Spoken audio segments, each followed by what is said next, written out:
way he's applied it within his own organization. Hope's staff repeatedly shared that the Best Christian Workplaces Institute leverages its own employees' giftedness and calling to advance its mission. Their employees love what they do and excel in their jobs.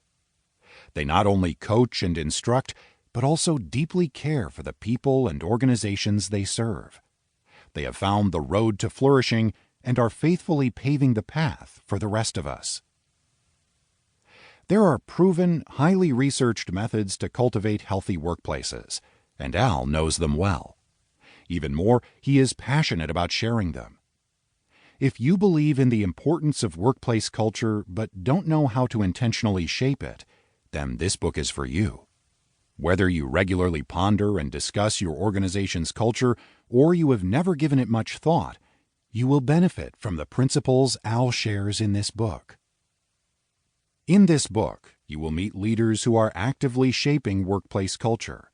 Whether you work within the nonprofit or for-profit sector, you will gain a greater awareness of your organization's needs and how to build a vibrant culture and an engaged team. Al shares stories from some of the countless organizations the Institute has helped on their path to flourishing, and implementing his advice will help yours too. Engaging with Best Christian Workplaces or applying Al's insights to your workplace may be an uncomfortable process. You may hear negative feedback or identify previously unknown problems. My encouragement is to avoid the temptations of denial or defense, and instead commit to proactive listening and learning. You can't fix what you don't know is broken, and an accurate measure of your soil will empower you to lead with clarity. The culture of our organizations will be the defining factor in their success and longevity. You can have an accidental culture or an intentional culture. The choice is yours. At Hope, we have chosen to learn from Al and his team, and we are deeply grateful to be on the road to flourishing with them. If you want to cultivate a flourishing workplace and see fruit as you've never seen before, it starts with the soil. And if you want to improve your soil, it starts with the insights shared in this book. May God bless you as you journey on the road to flourishing. Preface. My passion in life is to see the workplace culture of every Christian-led organization flourish in the sight of a watching world. My hope is this book will help you flourish as a leader and guide you to create a flourishing workplace culture. But I didn't grow up with a native interest in Christian workplaces or really anything about Christianity. I was raised in a family that went to church every Sunday, but I don't recall ever hearing about having a personal relationship with Christ. My interests were elsewhere.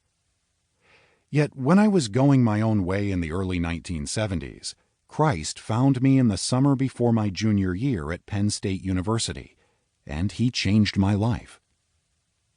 When I arrived back on campus later that year, still a baby Christian, my roommate introduced me to his friends who volunteered with Young Life, a ministry to reach high school students.